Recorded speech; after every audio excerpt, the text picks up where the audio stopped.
Down the years, I got involved in numerous civic society organisations and NGOs and campaign groups, but I always found I was the person on the committee or the board who was paying attention to the detail and the financial matters and the governance, and then you end up getting given that job. But it's still really important. It's really important work to make sure that any endeavour you're involved with has sound financial principles and sound governance underlying it. Otherwise, you won't really achieve your objectives in the end of the day.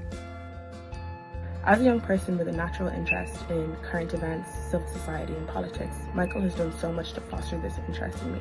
Through advocating for me to be considered for the role of President of Youth Work Ireland, which I was then elected to, a role that might not traditionally have a young person, and through his inclusion of me in different European-based events such as the British-Irish Parliamentary Assembly, and even speaking on a panel discussion to do with youth participation at the European Economic and Social Committee in Brussels.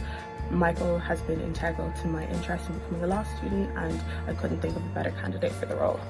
It was through youth activism really that I started coming to Brussels in the early 90s, so the early days of the European Youth Forum, and doing a lot of work with the European Parliament, with youth ministries and various things like that. And then after that I was more on the political side in the social democratic world, but similarly dealing with quite senior decision makers and key people around Brussels.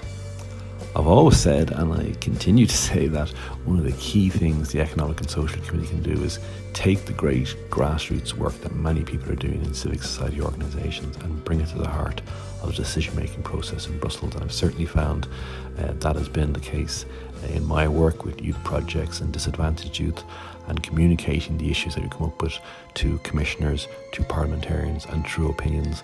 I think it's a silver bullet for the committee, and we need to make more of it.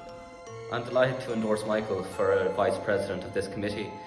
Michael has fostered my interest in European affairs and in politics at a very young age.